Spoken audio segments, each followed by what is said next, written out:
오늘 우리에게 주신 말씀은 사사기 말씀입니다. 사사기 9장입니다.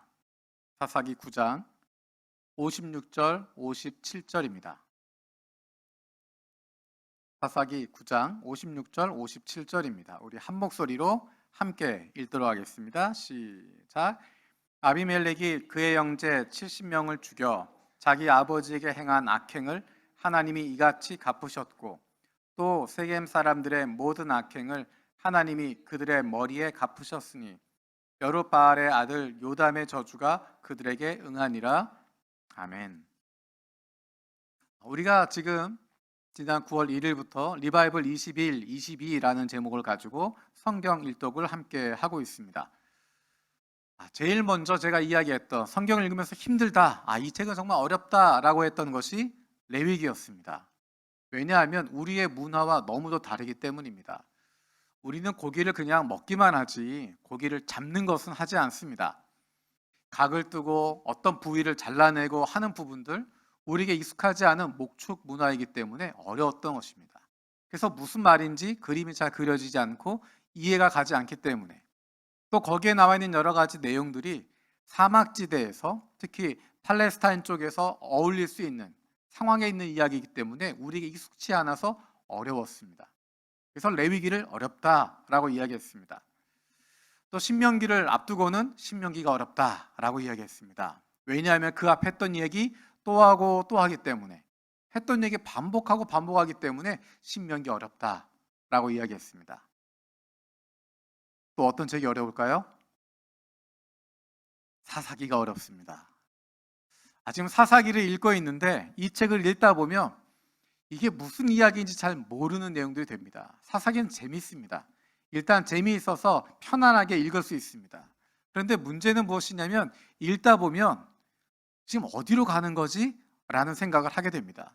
처음에는 분명히 하나님의 사람이었던 것 같은데, 하나님의 백성 이스라엘이었던 것 같은데, 읽어가면서 점점점 혼돈 속으로 빠져들어가게 됩니다.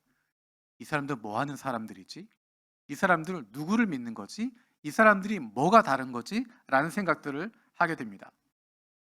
사사기 말씀은 하나님께서 이집트에서 구원해 주신 하나님의 백성들, 이스라엘 백성들이 하나님이 약속하신 땅, 가나안 땅에 들어가서 살아가는 모습을 보여주는 것입니다.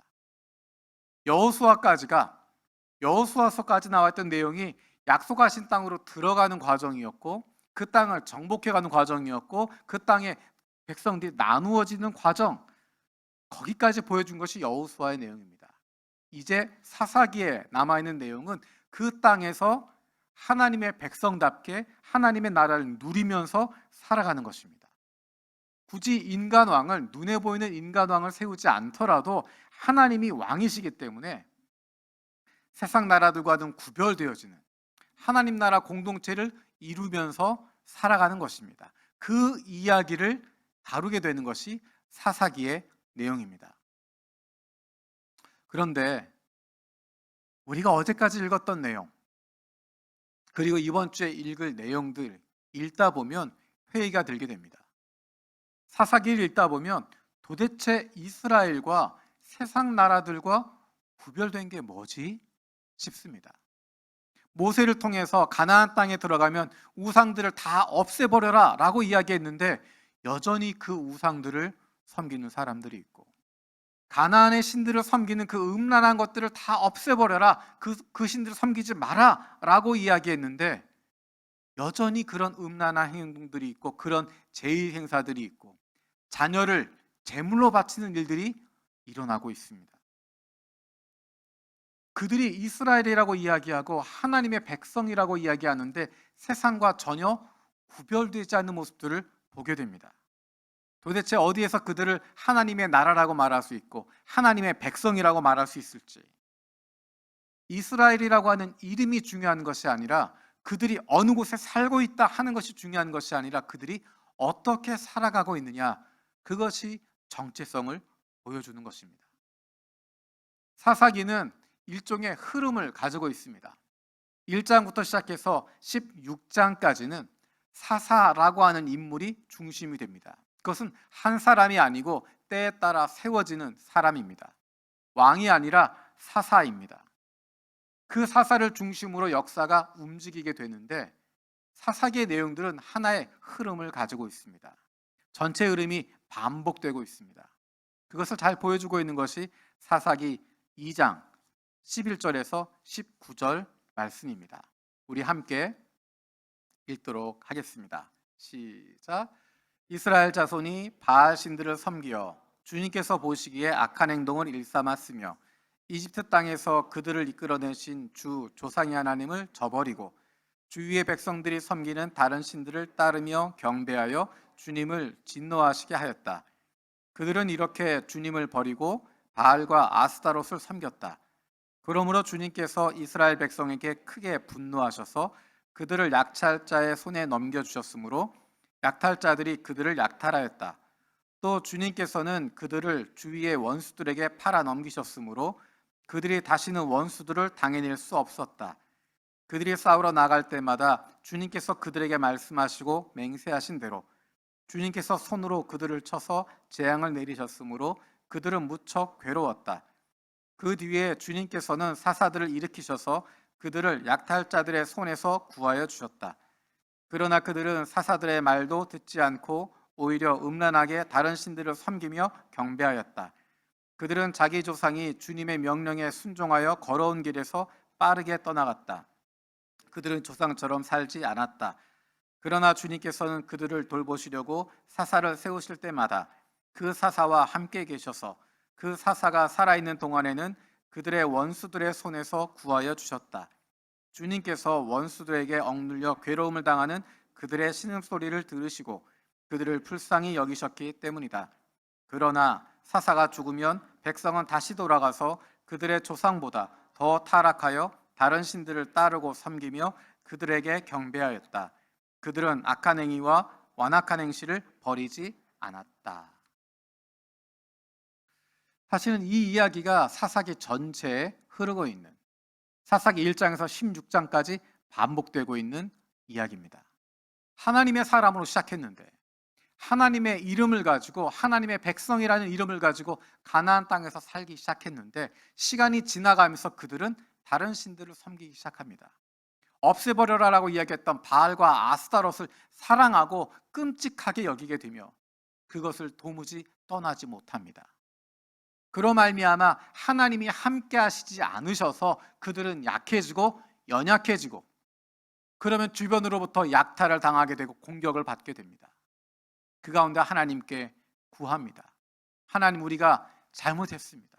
우리가 죄를 졌습니다. 우리가 하나님이 아니라 우상을 섬겼습니다. 우리가 올바르게 가겠습니다. 하나님이 그때마다 사사를 보내주십니다. 사사를 중심으로 이스라엘은 힘을 합하게 되고 하나님의 능력으로 그 어려움들을 이겨내게 됩니다. 그런데 문제는 그 사사가 죽고 나면 다시 원래 자리로 돌아갔다는 것입니다. 다시 우상 숭배에 빠졌다는 것입니다. 힘들고 어려울 때는 하나님을 찾았는데 그 문제가 해결이 되고 나니까, 먹을만 하니까, 쉴만 하니까, 편안해지니까 다시 가나안의 신들에게로 돌아가는 것입니다. 거기에 깊게 빠져 들어가게 됩니다.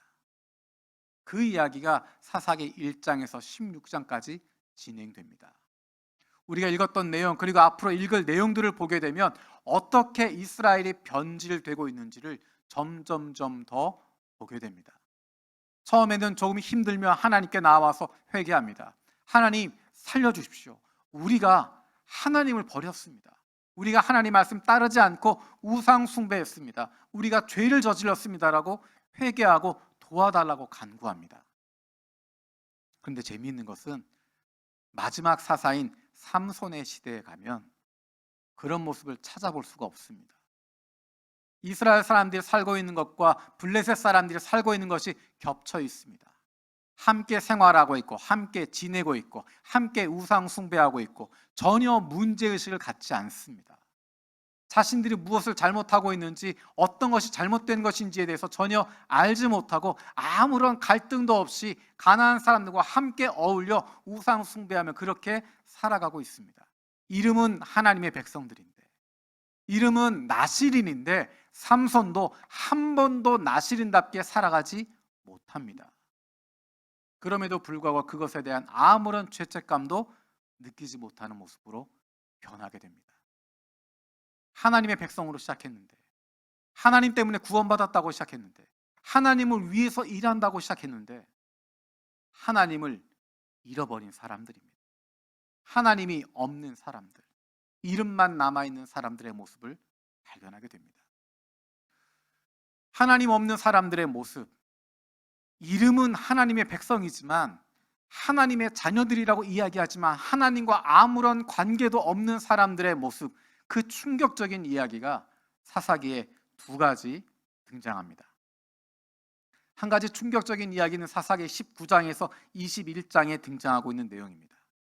그리고 다른 한 가지는 오늘 읽었던 사사기 9장의 내용입니다. 사사기 9장에 등장하는 중요한 인물은 아비멜렉과 세겜 사람들이라고 되어 있습니다. 간단하게 이야기하면 아비멜렉이 자기가 왕이 되기 위해서 형제들을 다 죽여버립니다. 그의 혈육이었던, 나와 한 핏줄이야, 나와 가족이야 라고 이야기하는 세겜 사람들을 움직여서 그의 형제들, 기드온의 아들들을 다 죽여버리고 자기가 왕이 됩니다.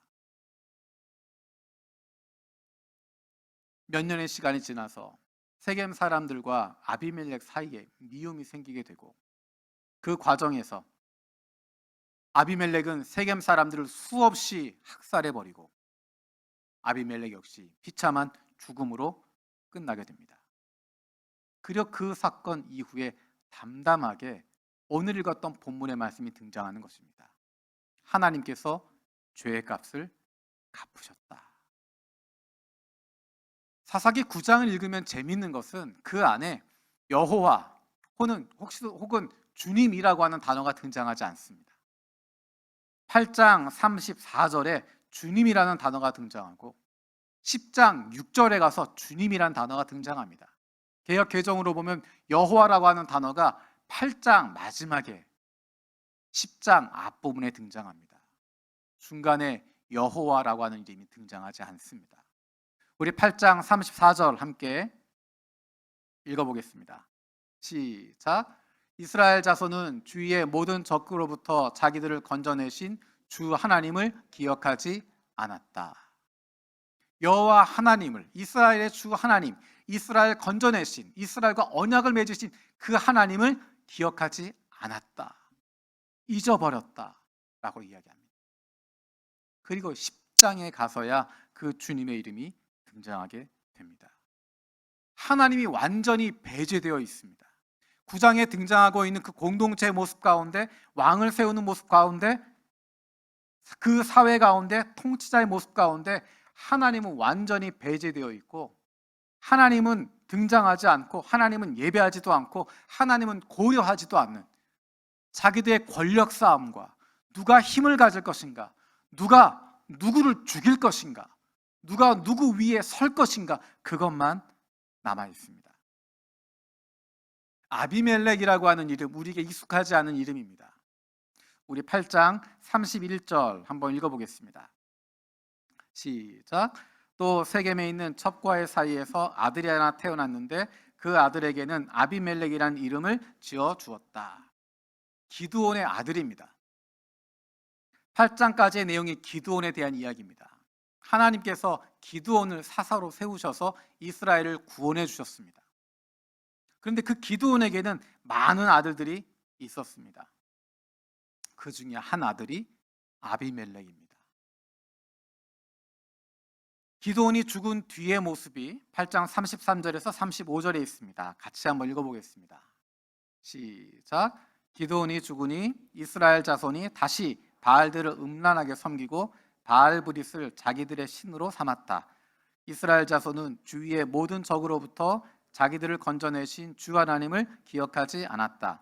또 여룻바알이라고도 하는 기드온이 이스라엘에게 선을 베풀었지만 아무도 그 가족에게 은혜를 갚지 않았다.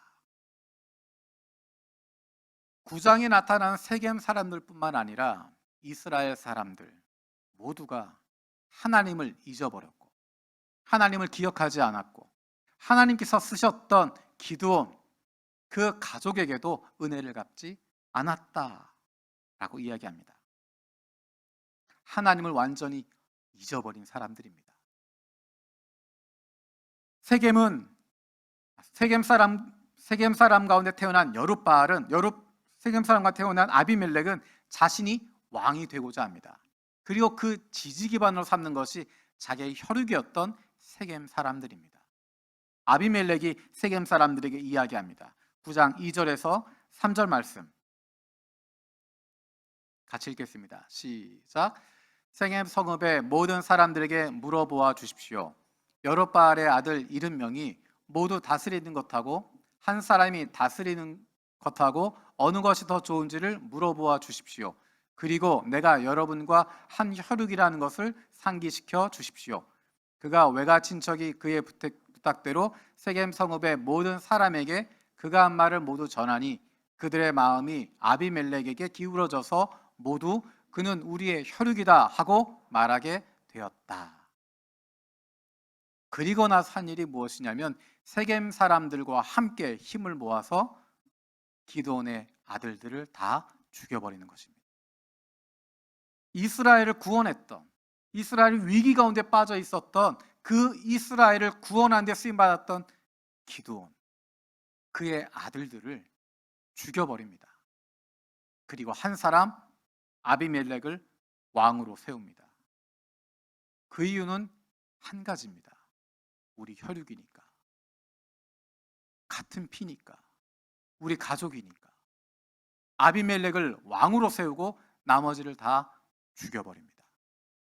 거기에 세겜 사람들이 함께 동조하고 있습니다. 아비멜렉은 그런 사람이라고 하더라도 그럼 세겜이란 것은 도대체 어떤 곳일까? 도대체 세겜이라는 동네가 어떤 동네길래 이렇게 기드온의 아들들을 다 몰살시킬 정도로 그냥 아비멜렉이라는 사람이 내 핏줄이라고, 우리 혈육이라고, 내 가족이라고, 나랑 같이 지냈던 사람이라고 그 사람의 편을 들어서 아무 죄도 없는 70명의 아들들을 죽일 만큼 잔혹한 일을 행하는 것일까? 그 도시는, 그곳에 살고 있는 사람들은 어떤 사람들일까? 혹시 여러분 세겜이라고 하는 땅을 기억하시는지 모르겠습니다. 세겜이라고 하는 이름이 가장 중요하게 등장하는 곳은 아브라함의 이야기입니다. 창세기 12장 1절에서 하나님이 아브라함을 부르십니다. 그리고 내가 너에게 명령할 땅으로 가라 라고 말씀하십니다. 그리고 나서 아브라함이 가나안 땅에 들어가서 가장 먼저 제단을 쌓았던 곳, 그것이 바로 세겜이라고 하는 곳입니다. 우리 창세기 12장 6절 7절 같이 읽겠습니다. 시작. 아브라함은 그 땅을 지나서 세겜 땅 곧 모래의 상수리 나무가 있는 곳에 이르렀다. 그때 그 땅에는 가나안 사람들이 살고 있었다. 주님께서 아브라함에게 나타나셔서 말씀하셨다. 내가 너에게 자손에게 이 땅을 주겠다. 아브라함은 거기에서 자기에게 나타나신 주님께 제단을 쌓아서 바쳤다. 아브라함이 하나님의 언약의 말씀을 가지고 내가 너에게 명령할 땅, 가르쳐줄 땅으로 가라라고 이야기했는데 거기가 바로 가나안 땅이었고 그가 처음 제단을 쌓은 곳, 그것이 바로 세겜이었다라고 이야기합니다. 그리고 그곳에서 약속하십니다. 내가 너의 자손들에게 이 땅을 주겠다. 야곱이 가족을 데리고 가나안 땅으로 들어와서 세겜의 아비 하몰에게 장막진 밭을 사고 하나님께 첫 제단을 쌓은 곳도 바로 이 세겜이라고 하는 곳입니다. 그래서 야곱의 가족들이 거기에 묻힙니다. 나중에 출애굽한 이후에 가나안 땅에 들어간 이스라엘 자손들이 요셉의 뼈를 묻은 곳이 바로 세겜 땅입니다. 모세가 민수기에서 신명기에서 이스라엘 백성들에게 너희가 가나안 땅에 들어가면 축복과 저주의 말씀을 선포해라 라고 이야기했던 곳이 바로 세겜 땅입니다. 세겜에 있는 에발산과 그리심산이었습니다. 에브라임 지파에게 분배되었던 땅 가운데 있습니다. 그리고 세겜이라고 하는 성은 레위 자손인 고핫 자손에게 분배되었고 도피성이 세워진 곳입니다. 이스라엘에 6개 만들어져 있었던, 죽음의 위협으로부터 피할 수 있었던, 의도하지 않았던 살인에서 도망쳐 생명을 구할 수 있었던, 그곳에 들어가면 억울한 죽임을 당하지 않을 수 있도록 하는 도피성 가운데 하나였습니다. 이스라엘 전체 6개가 있었는데 그 중에 하나가 세겜이라고 하는 곳이었습니다. 가나안 땅에 들어간 이스라엘 백성들이 여호수아 앞에서, 여호수아의 말년에 우리가 하나님만 섬기겠다라고 약속했던 장소가 바로 세겜이라고 하는 곳입니다. 우리 여호수아 24장 1절 같이 읽어보겠습니다. 시작. 여호수아가 이스라엘의 모든 지파를 세겜에 모이게 하였다. 그가 이스라엘의 장로들과 그 우두머리들과 재판관들과 공직자들을 불러내니 그들이 하나님 앞에 나와서 섰다. 어디에? 세겜에 모이게 했다. 이미 땅은 분배했습니다. 이미 12지파에게 팔레스타인 땅, 가나안 땅을 다 분배했는데 가장 중요한 이야기를 하는 순간에 모두가 세겜 땅으로 모여라 라고 이야기하고 그 땅에 모여서 여호수아의 이야기를 듣습니다. 우리가 잘 아는 선포를 합니다. 여호수아가 하나님이 어떤 분이신 줄 쭉 이야기하고 나와 내 집은 여호와만 섬기겠다. 너희도 결정해라. 너희가 어떤 신을 섬길지 너희가 결단해라 라고 이야기합니다. 우리 24장 25절 같이 읽겠습니다. 시작. 그날 여호수아가 세겜에서 백성들과 언약을 세우고 그들이 지킬 율례와 법도를 만들어 주었다. 이스라엘 백성들이 맹세했습니다. 우리는 하나님만 섬기겠습니다. 절대로 우상 숭배하지 않겠습니다. 절대로 가나안 신들에게 가지 않습니다. 우리는 하나님만 섬깁니다. 우리는 하나님의 백성입니다. 약속을 하고 율례를 세웠습니다. 그 장소가 바로 세겜이라고 하는 곳입니다. 이스라엘 백성들에게 있어서 정치적 중심지이고 공동체의 중심지가 되어지는 신앙적인 중심지가 되는 곳이 바로 이 세겜이라고 하는 곳입니다. 솔로몬이 죽은 다음에 르호보암 왕이 내가 이스라엘 전체의 왕이다 라고 하는 것을 확인하기 위해서 갔던 장소가 세겜입니다. 그 장소에서 내가 바로 이스라엘의 왕이다 라고 하는 것을 확인하는 것이었습니다. 세겜이라고 하는 곳은 이스라엘 역사 가운데 가장 중요한 종교적인 중심지였고 가장 중요한 정치적인 중심지였고 이스라엘이 하나님과의 관계에 있어서 이스라엘 전체 공동체의 관계에 있어서 가장 중심이 되었던 그곳이 바로 세겜이라고 하는 곳입니다. 이방의 땅도 아니고 이방 사람들이 살고 있는 땅도 아니고 가장 거룩한 곳, 가장 하나님 말씀대로 이루어지는 곳, 신앙의 중심지, 정치적 중심지, 이스라엘 공동체의 가장 중심이 되는 장소였는데 거기에 하나님이 없습니다. 9장에 하나님의 이름이 등장하지 않는다고 하는 것은 굉장히 큰 의미를 보여주고 있습니다.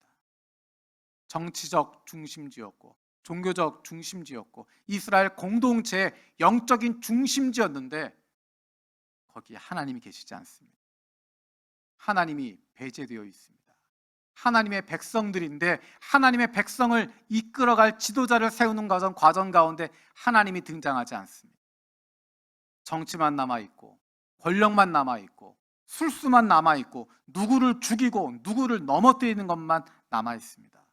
하나님이 사라지고 나니까 이름만 남아있고 혈연만 남아있고 함께했던 기억만 남아있고 권력만 남아있고 복수의 복수만 남아있습니다.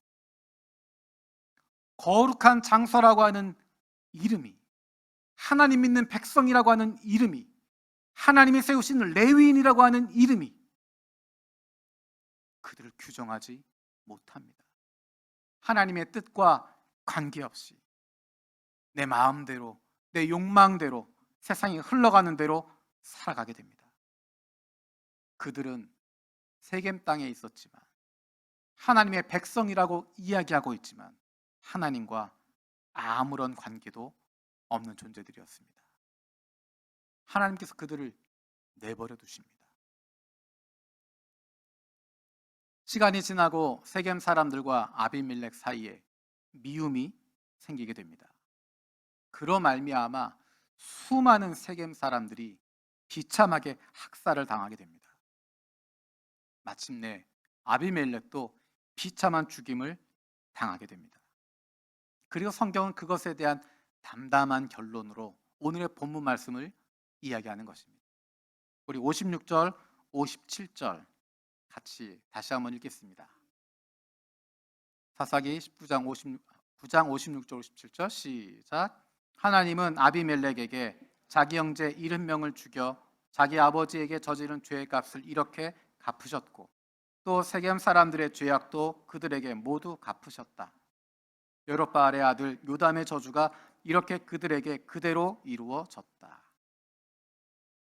하나님이 보이지 않았지만 하나님이 없는 것 같고 자기들의 뜻대로 자기들의 의지대로 자기들의 계획대로 되는 것 같았지만 하나님께서 보고 계시고 하나님께서 그 죄의 값을 갚으셨다 말씀하십니다. 우리가 앞으로 읽게 되는 사사기 내용 가운데 점점점 더 이상한 사람들이 보입니다. 사사라고 부름을 받았는데 사사란 단어가 붙어 있는데 그 사람들의 행동을 보면 이해할 수 없는 모습들을 보게 됩니다. 그들이 신앙적인 사람은 아닙니다. 하나님께서 사용하시지만 그들이 거룩한 사람이라고 신앙적인 사람이라고 말할 수 없습니다. 하나님께서는 악인도 들어서 사용하시기 때문입니다. 하나님께 쓰임 받았다고 쓰임 받고 있다고 내가 선하고 거룩하고 신앙적이라고 착각해서는 안 됩니다. 하나님께서는 악인을 들어서도 하나님의 일을 하시기 때문입니다. 조금 전에 이야기했던 하나님 없는 사람들의 충격적인 이야기 사사기 19장에서 21장에 나옵니다. 여기에 등장하는 중요한 인물이 레위인입니다. 레위인이 어떤 사람입니까? 하나님께서 이스라엘 백성들을 인간 왕이 없어도 하나님 나라 이룰 수 있도록 만들기 위해서 하나님의 말씀을 주시고 그 말씀을 가르치도록 하고 그 말씀대로 살아갈 수 있도록 지도하는 사람들, 하나님께 예배하는 사람들, 그 사람들이 바로 레위인들이었습니다. 레위인들이 있음을 통해서 이스라엘이 하나님 말씀대로 살아가도록 만드는 것입니다. 그래서 그 일이 얼마나 중요하면 그들에게 따로 영토도 주지 않고 하나님께서 그들의 삶을 책임져 주신다고 이야기했습니다. 너희들은 내 것이다라고 이야기할 정도로 특별하게 부르심을 받은 사람들이 바로 레위인들이었습니다. 그런데 사사기 19장에서 21장에 등장하고 있는 레위인의 모습은 우리가 알고 있었던 그 레위인의 모습이 아닙니다. 이스라엘 백성들이 미스바에 다 모입니다. 남쪽 끝에서 북쪽 끝까지 동쪽 끝까지 모든 이스라엘 백성들이 한 자리에 모였다라고 이야기합니다. 거기가 바로 미스바라는 곳입니다. 그곳에 모여서 하나님께 기도하고 회개했던 장소, 하나님의 뜻을 구했던 장소, 거기에 모였다라고 이야기합니다. 근데 왜 모였나? 한 족속을 멸하기 위해서 모였습니다. 자기밖에 모르고 있는, 욕심에 빠져 있는, 탐욕에 빠져 있는 레위인의 거짓 증언 때문에 이스라엘 백성 안에서 일어난 불량배들 몇 사람들 때문에 한 불쌍한 사람이 비참한 죽임을 당하게 되고 그에 대한 복수국으로 내 것을 망가뜨린 그 사람들에 대한 복수하고 싶은 마음으로 민족 상잔의 비극이 일어나게 됩니다. 베냐민 지파 한 지파가 완전히 박살날 정도로 일이 진행됩니다. 우리가 지지난주 말씀 가운데 신명기 말씀에서 목숨에는 목숨으로, 눈에는 눈으로 라는 말씀을 나누었습니다. 그 이야기는 목숨은 목숨으로 갚아라, 눈은 눈으로 갚아라 라는 것이 아니라 그것 이상으로 복수하지 말아라 라는 거죠. 너도 그렇게 당하게 되니까 범죄를 저지르지 말아라 라는 것이었습니다. 그것을 명확하게 잘 알고 있는 사람이 레위인일 텐데 그는 자기가 당한 것 곱절로 갚아주려고 합니다. 자기가 당했던 것 그것을 곱을 해서 그 민족 그 지파 전체를 멸망시킬 정도로 일을 만들어 갑니다.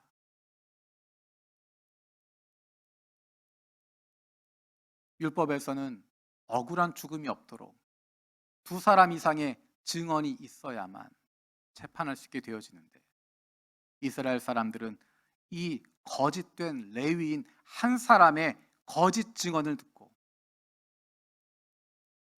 그 지역을 완전히 멸해버리기로 작정합니다. 본때를 보여주겠다는 것입니다. 다시는 우리 안에 이런 악이 없도록 본때를 보여주겠다. 샘플 케이스로 삼겠다라는 것입니다. 그래서 다시는 저항하지 못하도록 누구도 이 케이스를 보면서 저항하지 못하도록 다른 소리 하지 못하도록 만들어버리겠다는 것입니다. 하나님이 원하시는 것이었을까? 잘못하는 사람은 골라서 완전히 박살내버리는 것입니다. 다시는 저항하지 못하도록 본보기를 보이겠다는 것입니다. 하나님의 사람들이,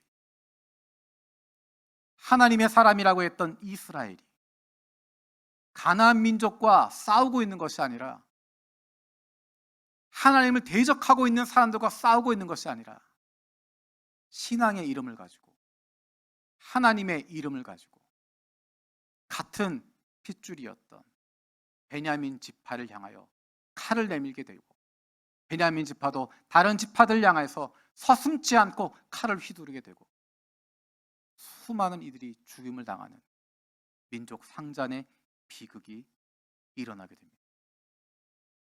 이런 일이 왜 일어나게 됐을까? 하나님을 잃어버렸기 때문입니다. 하나님이 왕이신데 그 하나님을 인정하지 않았기 때문입니다. 하나님을 왕으로 인정하지 않고 있으니까 세상을 따라가게 되는 것입니다. 세상 방식으로 힘을 키우고 세상 방식으로 징벌하고 세상 방식으로 인정받고 세상 방식으로 통치하고자 하는, 세상 방식으로 내가 그 위에 올라가서 모든 것을 잡으려고 하는, 하나님이 없어지고 나니까 내 욕심대로 내 욕망대로 세상의 모습 그대로 쫓아가게 되는 것입니다. 사사기를 읽으면서 우리의 마음도 이렇게 답답한데 하나님의 마음이 얼마나 아프시겠습니까?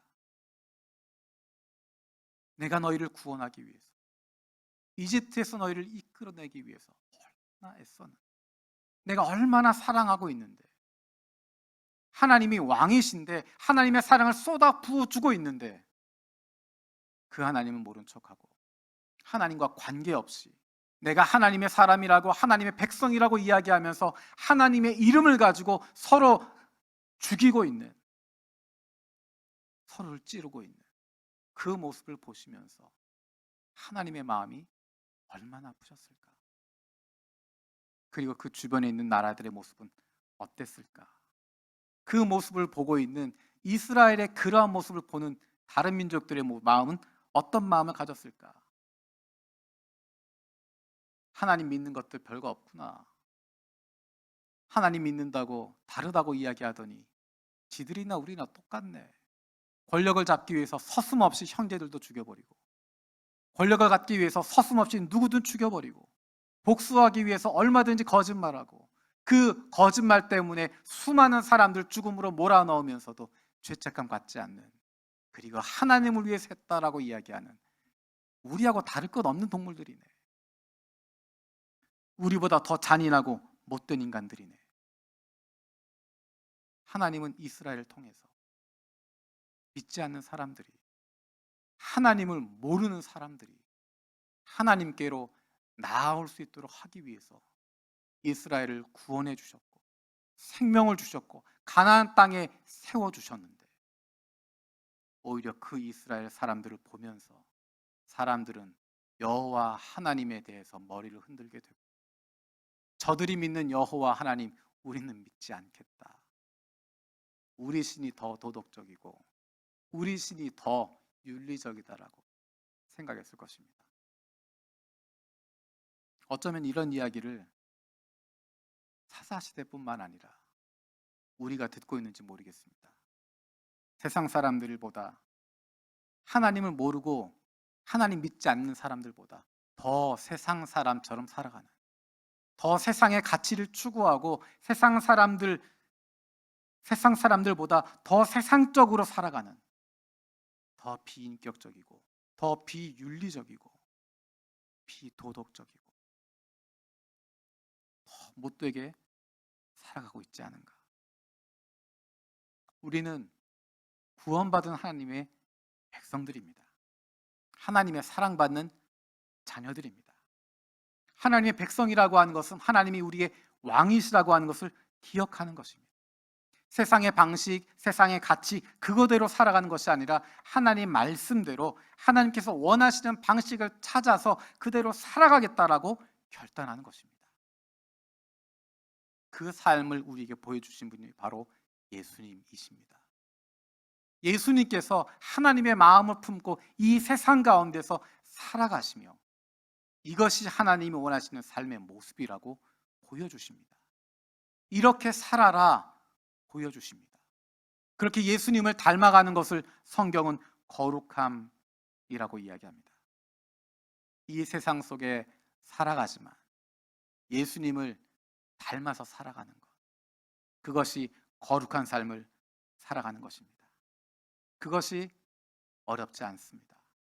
왜냐하면 우리가 예수님을 나의 주 나의 하나님으로 고백할 때 그것은 성령께서 우리 안에 계셔서 우리의 마음을 열어주시고 입술을 열어주셔서 예수님을 향해서 나의 주 나의 하나님으로 고백하게 하셨기 때문에, 그리고 그 성령이 아직도 우리 안에 계셔서 역사하고 계시기 때문에, 그 성령이 우리 안에 계셔서 우리로 하여금 예수님을 닮고자 하는 마음, 거룩하게 살고자 하는 간절함을 주시고 뿐만 아니라 그렇게 살아갈 수 있는 능력도 주시고 있기 때문입니다. 우리에게 필요한 것은 그 삶을 누리면서 살아가는 것입니다. 하나님을 왕으로 모시고 하나님을 우리 인생의 왕으로 인정하고 하나님 믿는 사람답게, 하나님의 자녀답게 그분과 함께 하는 삶을 누리는 것입니다.